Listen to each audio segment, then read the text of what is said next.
बे आंनि माने एक्सपिरियेन्स आरो आंनि बुजिनाय आर्लि साथाम बा साब्रै गथ' खांनांगौ।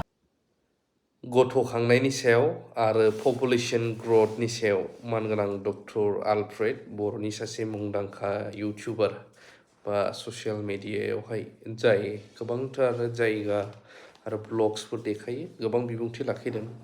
बिनि गेजेरावनो बिटिसि बा बिटिआर माला हाबगोनसो होनदों दाबो हाबाखै। खोनानो मोनदों जोंना बिटिसि बा बिटिआर बियो आलिपुरदुवारावहाय नांथानानै दं। गोदोथ' ट्रेनजों बासजों लरिजों मैसो गारिजों फैगोन होननानै बुङोमोननो नालाय जों दासिमबो खोनायो। थिग बेबायदिनो जानानै दं जोंनाबो। बेखायनो कमप्लिट बिटिआरआव माखासे जायगाया दासिमबो खुगाजों हाबबाय, अफिसियेलि फुल फ्लेजेड हाबनायखौ जों मोनाखै।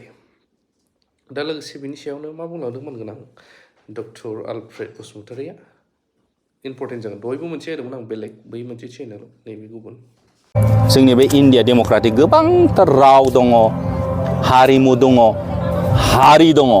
दा बिसोरनिफ्राय जोङो आगयनोबा बा एडभान्स जानोबा जोंनो गाहाम सोलोंथाइ नांगौ। आं बेखौनो खावलायो आंनिफ्राय। माने बबे सोलोंथाइखौ लाबा जोंनि हारिया डेभेलप जागोन, गुबुन हारिया नाख्रेबनो हाया, आं सानो बे सोलोंथाइखौ लानांगौ। मानो होनब्ला आजिखालि हारिजों हारि नाख्रेबलायनायसो। बबेबा हारिया खम जरबायखौ नाख्रेबनानै सिङाव दोनबाय। बेनि थाखायनो जोंनि बर' हारियाबो सिङाव थानो हाया, थानो नाङा। बे आंनि माने एक्सपिरियेन्स आरो आंनि बुजिनाय। जोङो ओंखायनो ओरैबायदि सोलोंथाइखौ लानांगोन एडभान्स। बबे सोलोंथाइखौ लायोबा जोङो एडभान्स जागोन बयनिफ्रायबो। रांखान्थियावबो, राजखान्थियावबो आवगायगोन, फालांगियावबो आवगायगोन। आं सानो बेफोरबायदि सोलोंथाइखौ लानांगौ।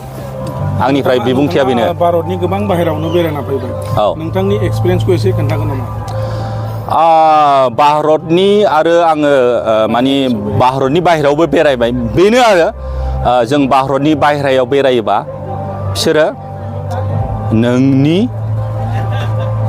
धोरोमखौ नाया। जोंना भारताव मा धोरोमासो माने प्रायरिटि। धोरोमखौ लानानै गावजों गावनो बुलाय सोलाय, सुवा सुथि। नाथाय नोङो भारतनि बाहेरायाव थांनाय लोगो लोगो नों मा मावो, नोंनि इनकामा मारै फैयो बेखौसो नायो। दा आं दहाय बेखौनो बुंदों। अब्ला जोङो ओरैबायदि सोलोंथाइखौ लानांगोन, मोजां सोलोंथाइ। मोजां सोलोंथाइखौ मोनोबा जोङो रांखान्थियावबो आवगायनो हागोन, राजखान्थियावबो आवगायनो हागोन। रांखान्थियाव मारैहाय आवगायनो हागोन? रांखान्थियाव मोजां फालांगि। गुबुन हादराव थांबाना, भारतनि बाहेरायाव थाङोबा बिसोरो सोंगोन नों मा मावो, नोंनि इनकामा मा, बेखौ सोङो। नों मा धोरोमनि, बेखौ सोङा। नाथाय जोंना इम्परटेन्सआ माखौ होयो? धोरोम।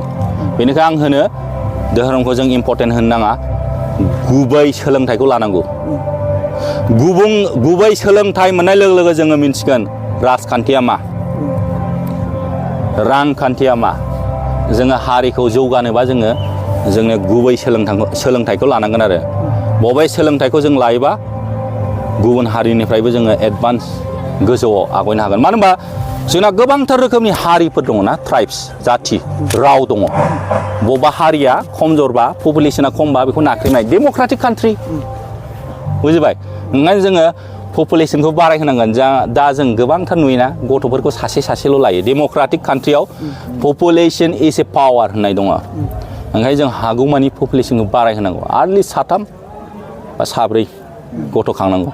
दा मा खालामो गोबांथार माहाजोन मानसिफ्रानो गथ'खौ सासेल' खाङो। गथ'खौ सासे खांनाय लोगो लोगो ओरैसो थांबाय नै नेर' माइनास। आरो डेम'क्रेटिक कान्ट्रियाव मा? डेम'क्रेटिकखौ जोंनि बर'आव मा होनो? मा होनो? सुबुंदारा हादोर। पपुलेसन खमबा पलिटिसियान्सफ्रा रावबो इम्परटेन्स जाया। बेनाव बहरा मा? 3000ल' बा 2000ल' बा 1000ल' इम्परटेन्स होगोन। दा बे बांगालफोरखौ मानि थाखाय गियो?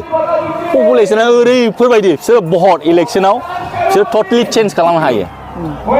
ओंखायनो डेम'क्रेटिक कान्ट्रियाव जोङो पपुलेसनखौ बारायनांगौ। आर्लि साथाम साब्रै गथ' खांनांगौ जोङो। बेनोसै आरो आंनिफ्राय बुंनांगौआ। जायफ्रा बुजिबाय बुजिखाबाय आरो बेनिफ्राय बुंनांगौ गैला। नोंथांमोनखौ आंनि गोसो गोरबोनिफ्राय आरोबाव साबायखर बावनाय जाबाय। नोंथांमोनहा बे बिटिसिनि बाहेरायाव थानानैबाबो जोंनि जेसेबांखि माने बर' गामि दं बा बर' ओनसोल दं मा जादों जोंनि बर' ओनसोलाव नोंथांमोनहा बे खबरखौ माने दैथायहरगासिनो दं बेनि थाखाय नोंथांमोनखौ आंनि गोसो गोरबोनिफ्राय आरोबाव माने साबायखर बावनाय जाबाय आरो रोजा रोजा साबायखर बावनाय जाबाय थेंक इउ सै दे खुलुमबाय